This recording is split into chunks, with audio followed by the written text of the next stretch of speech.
nümayəndələrinə, icra nümayəndələrinə öz təşəkkürümü bildirirəm. Bu bulağın açılışında kimin əziyyəti olub, hamısına təşəkkür edirəm. Allah köməkləri olsun.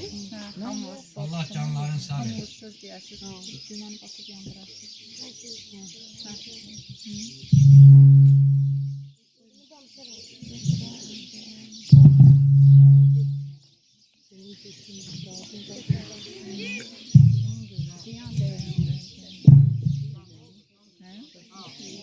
İndi isə söz verilir məktəbimizin direktoru Veysəlon Məhəmməd müəllimə.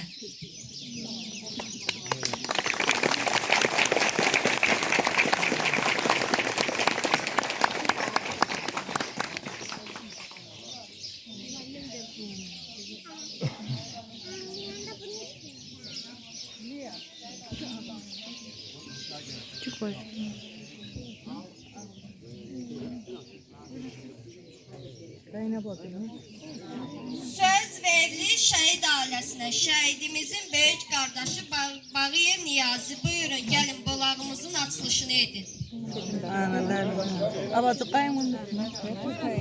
İndi isə söz verilir məktəbimizin direktoru Veysəlon Məhəmməd müəllimə.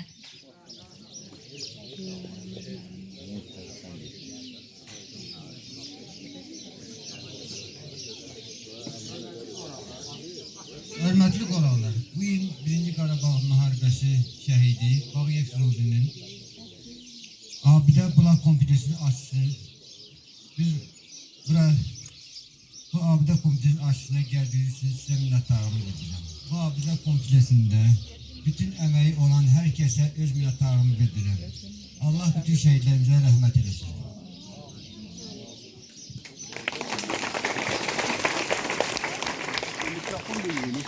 Füzuli Bağıyev kimi igidlərimiz bizim fəxrimiz, qürurumuzdur.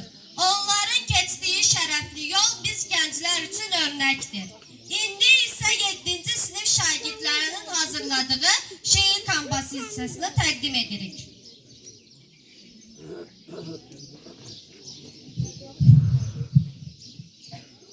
Füzuli Kəlbəcər səsləyir məni, borcumdur qorumaq ana vətəni, qovmağa gedirəm yağı düşməni, gəlməsəm ağlama şəhid amanı, Xocalı, Zəngilan, Laçın, Kəlbəcər, Xankəndi, Ağdərə cənnətə bənzər, Qarabağ yolunda mən igid əskər, gəlməsəm ağlama